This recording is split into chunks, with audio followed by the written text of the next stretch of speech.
Alrighty, welcome to anyone checking out my little video reflections. So this is the second one that I have done because I have now released what I consider to be two main topic videos, the first one being about Fate and this one being about Evangelion. So I'm just going to talk a little bit about how I think I did making this video, what I think went well, what I think could do better. Yeah, just kind of reflecting on the entire process in general. So first up, unlike the first reflection, I don't really have a ton to add about the video subject itself, because I was just talking about the first like 9-ish episodes of Evangelion, but I did want to say that I did not do a full rewatch of the series, which I think is mostly fine, though I do regret it a little bit.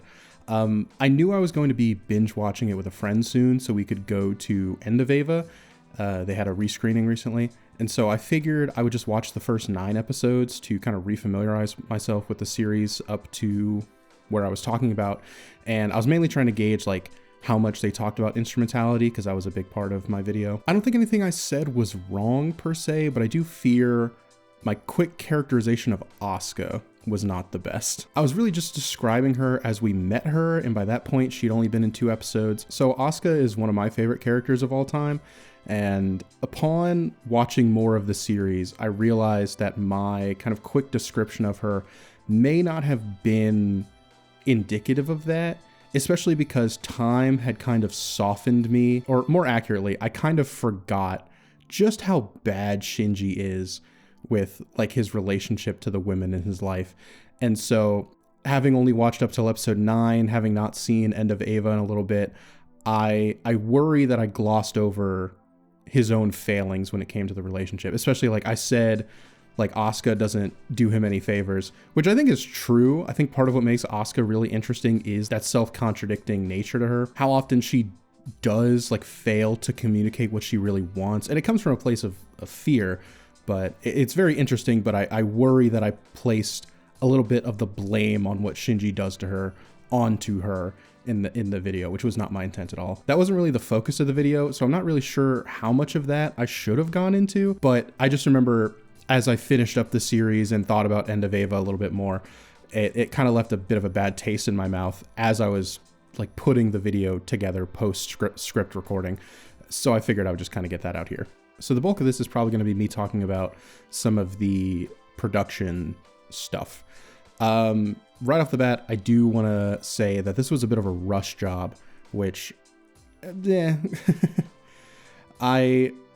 some stuff came up, namely like some job interviews. I'm trying to get a full-time position set up, which would help me be a lot more stable, would probably mean I could be more consistent with making videos, but that kind of took precedent, and preparing for that, it was a very sudden situation, but preparing for that kind of took precedence over getting this video out. And so I had a lot of pressure to get this video out as close to the rescreening of End of Eva as I could. I would have liked to have gotten it out on Sunday, which is when I try to post stuff. But yeah, it just didn't happen. And so I felt a lot of pressure to get it out, especially like Wednesday night. I came back from that screening.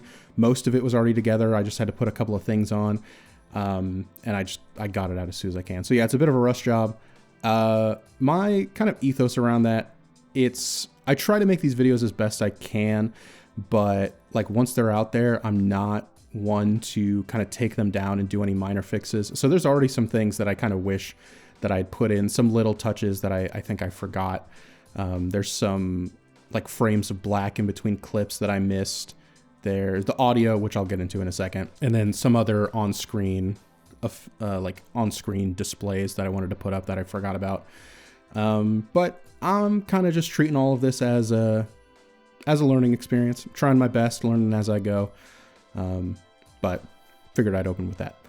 So first thing, script recording. Yeah, I need to get better at reading longer passages. My recording setup is very haphazard. As I sit here now, I have 2 blankets over my head and over my computer monitor, covered with headphones to keep it locked in, to try to dampen the noise. I have a very, very echoey room, and so recording is very haphazard. So I need to get better at reading longer passages, because for the most part, I record one sentence at a time. I do this because I figured it would be easier to just cut the pauses rather than read a whole paragraph, flub, and then reread it. The problem with this is that even just editing the audio takes forever. It takes me like a day or two because I'm cutting dozens, if not hundreds of small sections.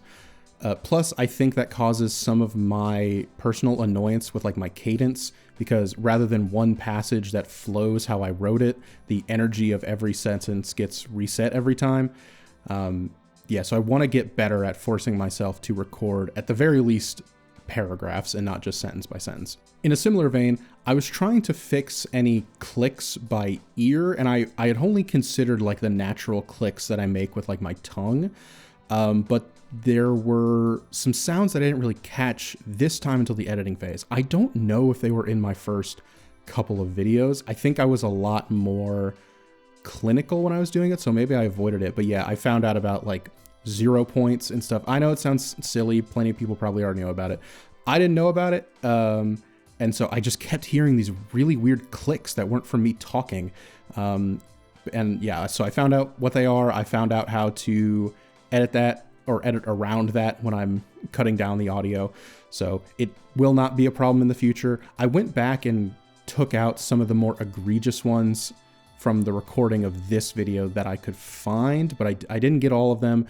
And especially, again, rush job, I was trying to get it out as quickly as possible. I didn't want to re-edit the entire script recording, so I just kind of left it as it is. Along with audio, music. So finding the music for this video was actually a little bit easier than I would have thought. I am using a lot of copyrighted music. I'm not getting dinged for it though, which is surprising. Although I did, when I was testing the section, there was one section I was worried about, and it's when the fight actually happens, and the like overlay of Asuka and Shinji and the units together, like that section, which was kind of like the key, the cornerstone to my video. I wanted to make sure that was good, or if I would have to try to like edit around it. That was fine, but the like Asuka strike section where I used the next episode music, that one got me dinged, and so I had to shorten that, which was actually a benefit, because when I initially had it edited, I was like, that is kind of long, but I got a copyright ding for it, and so I went in and I cut it back down, and I think it flowed a lot better. But I do kind of want to move away from it. Not only could it potentially get me in trouble later, it so far has not, but it could get me in trouble later. I also think I'm using too much music as a bit of a crutch. I don't know if that's just because I'm uncomfortable with my own voice and like just having nothing behind it and just my clear voice. Or if it could also just be like my delivery or maybe my script writing. I don't know. I want to move away from it too much. I feel like it's a little gimmicky. I'm overall happy with the music in this one. There were some things I had to edit around, like especially, and you'll never unhear it if you didn't already catch it, but during the brief section where I'm talking about the fight itself, the both of you dance like you want to win, I had to loop like the first 8 bars of the I had to loop that like 3 times to make it fit. I think I did a pretty good job of not letting you hear where the cut is, but it messes with like the hypermeter, and it is what it is. it's wallpaper. It's not meant to be super distracting. On a last note, some positive note, I'm a lot happier with the transitions in this video. My first video was very much kind of like free flow, and I talked about it in my first reflection where I wanted to have more concrete sections, and I think the sections in this one are pretty good. It does border on one of my own like internal rules for script writing. So I did not and do not want to become one of those channels that just kind of talks about or like does like loose recaps of whatever they're talking about and then occasionally throws in some light analysis.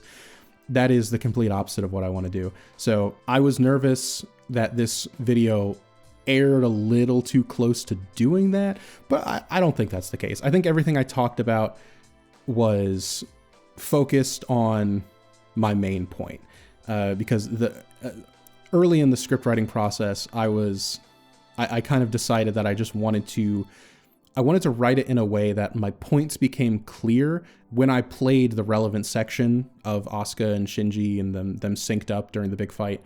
All of my points would kind of make sense. I still added a little bit of me explaining it just for simplicity, I guess, to really hammer it home, but that was kind of the intent. I wanted it so that everything I talked about was focused towards that section. So all I had to do was play the clip and you would understand what I'm talking about. Not sure how well that comes across to someone that's not living in my head, but that was the goal. And so overall, I'm pretty happy with the transitions. The Asuka Strikes one was another one that was kind of in my head during the script writing. I'm really happy with how that played out. Yeah, oh man, the titles for, I think it was part 5, the conclusion, where I had to kind of try to track it along with the escalator, that sucked. that took me, I think that took me a solid hour, and I'm still not super duper happy with it, but I'm like, good enough. Additionally with titles, it's weird. Again, rush job, so all of them are in white except I think part 3, which is black. And to be fair, I don't know if white would have looked better, but by the time, the transitions were like the last thing I did. And so I was just trying to, bam, looks fine, we're done. It's also weird. The first one for instrumentality isn't underlined, but the rest of them are. I still think that one looks fine because it kind of just fits in like the beam that they're going past. But yeah, so overall, there's some little things that I would have liked better, but I think overall, I'm happier with the editing. I think it took longer than I expected, even if I didn't have like the surprise job interview. I do think this probably would have taken a little bit longer than I was expecting, but yeah, there's parts I'm happy with. There are definitely some smaller things that I wish I had taken more time to like iron out before publishing. So your reward for listening to me ramble through all of that is, what is my next video? Before we get to that, a little bit of preamble.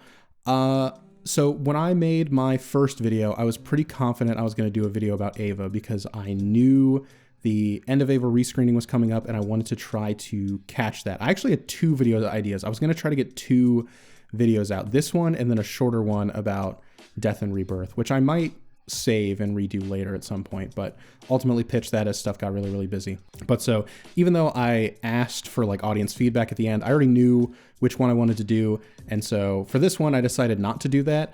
And I even mentioned in the outro that I would probably already know which one I wanted to do. And I thought that was true. I was going to do a video about Yomi Isayama from Gare Zero. A Gare Zero video was also one of my suggestions from the first one. I really like the series. I weirdly really liked it.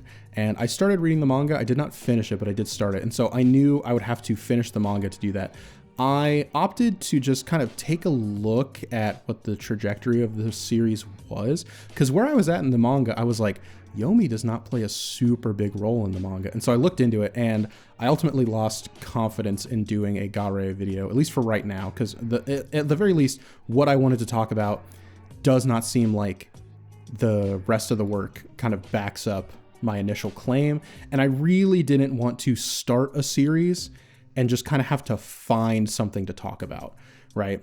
Everything I want to talk about is usually going to be from a series that I've already seen, that I already have something I want to say. I never want to go fishing for a topic and something I'm unfamiliar with, because I feel like that would just lead to something ham-fisted or lazy. Additionally, some of my ideas are a little bit too ambitious for where I'm at. Nothing crazy, but they would just be kind of longer, probably like 20 to 40 minutes, which everything I've made right now is about 10 to 13. But hopefully once this job thing works out and I have more stability, I could consider working on longer projects, but for right now, I'm trying to stick to around 10 to 15 minutes at most. On top of that, while I was trying to find a new topic, because I'm trying to avoid certain ones, I don't want to talk about Fate again, even though I really like it. I don't want to talk about Ava again. And then Madoka Magica, which is another one of my favorite series, that's coming out next month. So I'm kind of saving a video. I'm planning a video for that. That will be the video after my next video. So 2 videos from now will be a video about Madoka Magica. But while I was trying to think of a new topic that was not Gare or Gare Zero, I realized that as much anime as I've watched, my pool is actually pretty small. I've watched a lot of longer series, but not a super wide variety. I haven't really been able to watch anything new in a bit. I've just been really busy, and especially working on these videos, I didn't want to get distracted by anything else. And so between that and work and trying to catch up my buddy on Evangelion so we could go see the movie together, I just haven't been able to watch a ton of stuff.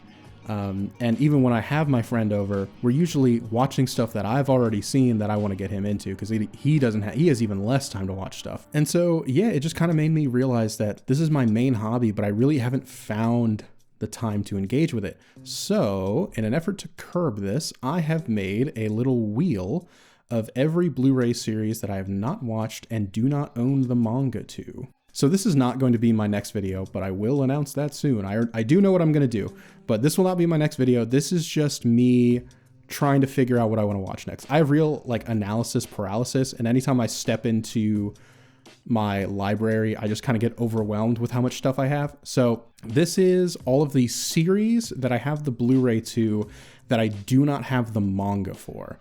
There's a lot of other things that I do have the manga for, but I want to read the manga before I watch it. So let's see.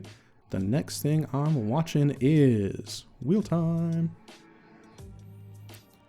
Oh, okay. So I put basically everything on here, but there were a couple that were really, really long that I wanted to avoid. Galaxy Express, Urusei Yatsura, and Lupin was one of them. Sure. So I recently got into picking up the Lupin Blu-rays. Yeah, okay. We'll watch Lupin Part 1.